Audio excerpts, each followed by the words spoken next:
Doutora Adriana aqui com a gente para encerrar a semana, então, das nossas entrevistas, falando sobre segurança pública, presidente do CONSEG, que é o Primeiro Conselho consegue. de Segurança, Isso, né, que envolvem isso, as comunidades. isso. E a Comissão de Segurança da OAB.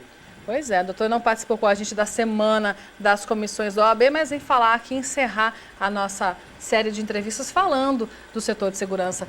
Doutor Adriano, durante a semana nós tivemos aqui diversos representantes, né, de setores da segurança pública, a Guarda Civil, o secretário de Segurança, o representante da Polícia Militar, representante da Polícia Civil, né, o doutor que vem chegando agora, o novo delegado seccional, doutor Escrivão, e também é importante falar, cada um falou um pouquinho do seu trabalho, mas a gente avaliando isso tudo, a gente vê que a sensação de insegurança da comunidade ainda continua, né? E o que a gente vai falar é justamente disso, de como a comunidade se sente com esse setor, o que é possível fazer para a gente poder melhorar os nossos, não só os nossos índices, reduzir os nossos índices, mas que a gente em casa se sinta mais seguro.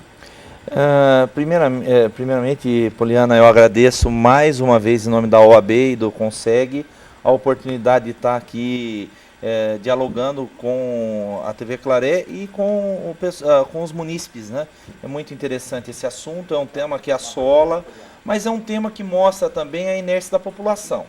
A população, ela esquece que ela tem um papel fundamental nesse contexto. Ela pode contribuir, ela contribui desde votar certo, que nem sempre vota, a gente vê que a realidade não muda, né?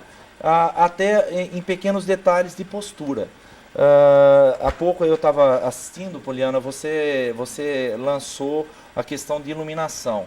Isso é uma questão falta de iluminação séria para a segurança pública. Então, é uma questão séria, a falta de iluminação atinge sim, coloca a população em risco. E será a autoridade pública ou a administradora da Electro que é possível racionalmente chegar em um consenso e fazer um serviço de excelência para Rio Claro? Será? Ou será que é preciso um munícipe ter a tua vida ceifada, ou patrimônio, ou ocorrer um estupro, um caso emblemático, para que isso simplesmente saia da prancheta? Gente, a gente está discutindo luz. Rio Claro foi a segunda cidade do Brasil a ter energia elétrica. Exatamente. A primeira do estado de São Paulo. E nós estamos aí enroscados em quê? Em burocracia. Em burocracia, em falta de atitude. Eu acho que tudo funciona assim, com integração e atitude.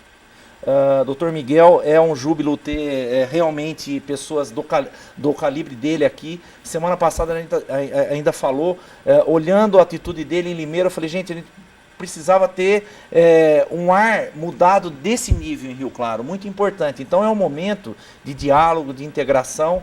As polícias, as forças de segurança certamente estão buscando isso, né? Mas falta atitude também da comunidade. Por quê? A comunidade ela é muito apática, ela reclama e não faz o seu papel quando deve. De cobrar justamente. De cobrar. Né? Por exemplo, teve a votação no final do ano na Câmara Municipal referente a essa lei que tributa a questão iluminação. O pessoal fica xingando, reclamando, mas a Câmara Municipal são representantes nossos.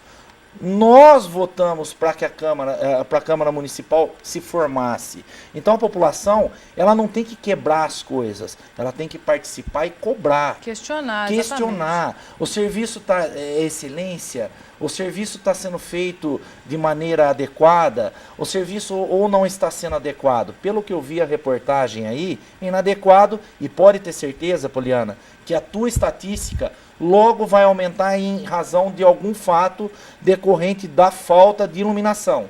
E a hora que acontecer isso, Poliana, registra. Tá vendo, administrador? Seja qual for, municipal ou da Electro, alguém tem que tomar atitude, alguém tem que resolver e ponto final. Não adianta ficar jogando a peteca um para outro.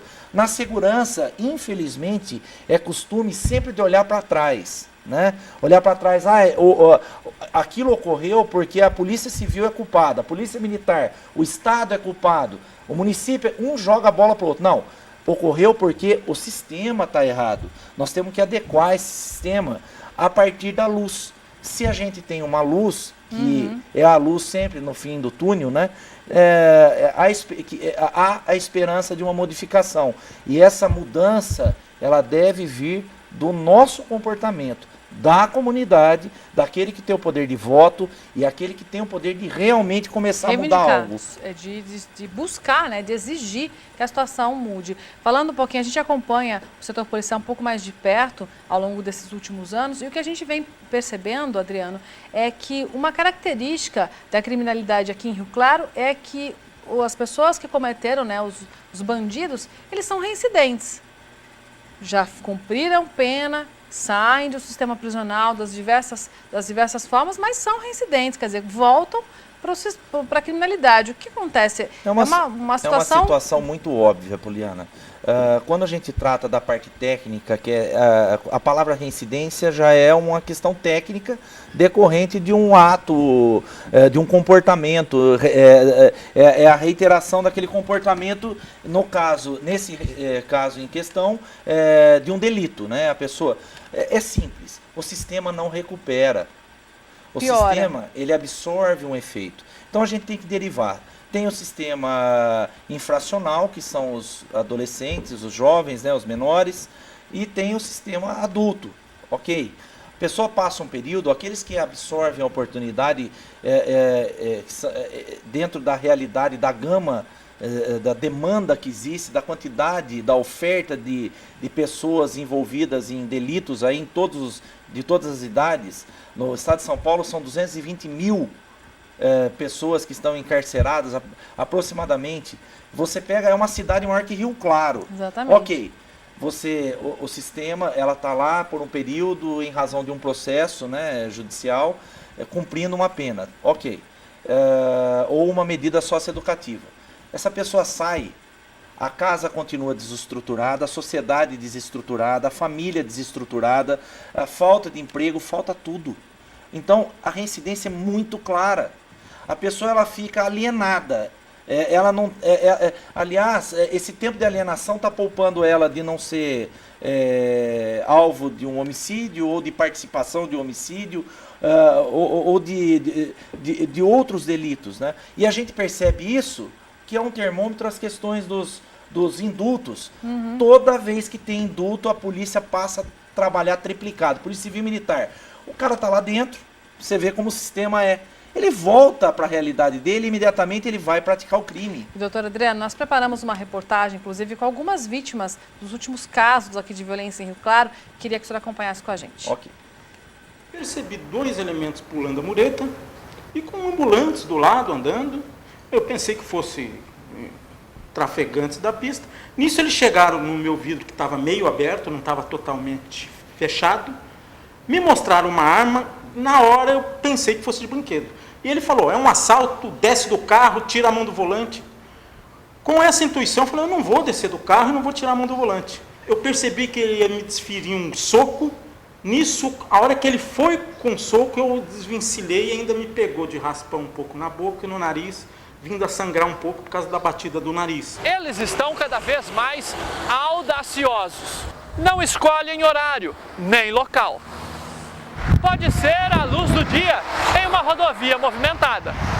Nem escondem mais o rosto, afinal, não tem o que perder. Este casal de Rio Claro, que não quis ser identificado por medo, sentiu na pele esta ousadia. 40 segundos que pareciam uma eternidade. O drama na volta das férias da Praia Grande virou destaque internacional. O bandido é bandido. Então, ele está ali para assaltar, para matar ou para morrer. É a profissão dele. É bandido. Eles fazem isso, eles não têm nada a perder. Assaltos e furtos durante o dia têm virado notícia quase que semanalmente. Este caso de furto à residência em Rio Claro terminou com a morte de um assaltante, graças à intervenção da polícia. Mas a dupla estava saindo da casa com o carro e vários outros objetos no meio da tarde.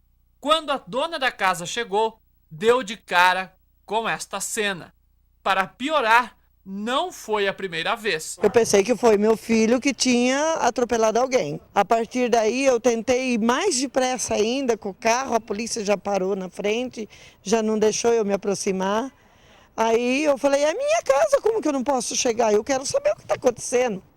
Aí que alguém gritou, foi assaltada, né? Foi assaltada e não pode aproximar porque tem vítima. O que mais espanta essas vítimas é a passividade dos cidadãos. Muitas vezes presenciam uma cena dessas como se estivessem assistindo a um filme. Eu vi as pessoas fechando o vidro dos carros e afastando o carro para a direita. Isso me incomodou por demais, porque em nenhum momento eles olharam para ver se a gente estava sendo machucado ou não. E eu falei, bando de covardes. Falei, gente, nós estamos sendo roubados, nós estamos sendo assaltados, machucados, e vocês não fazem nada. É essa situação que a comunidade sente hoje, doutor Adriano.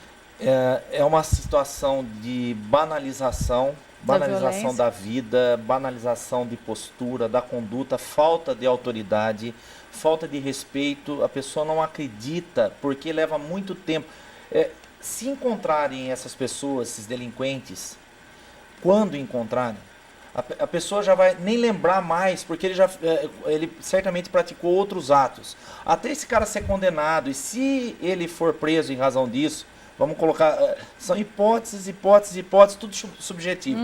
Ou seja, para ele, na real, ele vive hoje para alimentar antes de ontem, ele não quer nem saber, ele nem lembra o que ele fez. Então, é uma situação complicada. Segundo, tem que tomar muito cuidado. Com a reação. Não aconselho a pessoa reagir, porque essa família, a pessoa viu que era arma de brinquedo. E se ele se confundisse? A vida da pessoa vale muito mais. Ele poderia ter tomado um tiro ou colocado em risco a pessoa que estava ao lado, que era o passageiro, a esposa, eu não sei qual é o caso aí. Mas é uma situação muito complicada. A real é melhor não conduzir. Na verdade, Poliana, são simples atos, pequenos atos da comunidade, deixando as autoridades também fazendo o papel, cada um o seu papel, a gente vai começar a construir um futuro melhor. Eu falo autoridade, hoje o pai e a mãe não têm autoridade sobre os filhos, não é autoritarismo, autoridade. Consequentemente, ele tira a autoridade do professor, porque ele não tem tempo para ter a autoridade, para estar junto com os filhos, em razão de trabalho, em razão de uma vida difícil, por diversas razões, ele tira a autoridade do professor que tem que educar. Por consequência, Poliana, esse desencadeamento de falta de autoridade resulta no quê? O filho está na rua, esse filho é sempre alguém, filho de alguém que está mal educado, que está banalizando a vida e que está banalizando aí as autoridades públicas. Doutor, infelizmente nós não temos... Nós podemos ficar aqui conversando com certeza amanhã toda, a tarde toda, mas nós não temos mais tempo. Muito obrigada pela sua participação. Eu que agradeço, Poliana. Uma boa tarde para você. Boa tarde.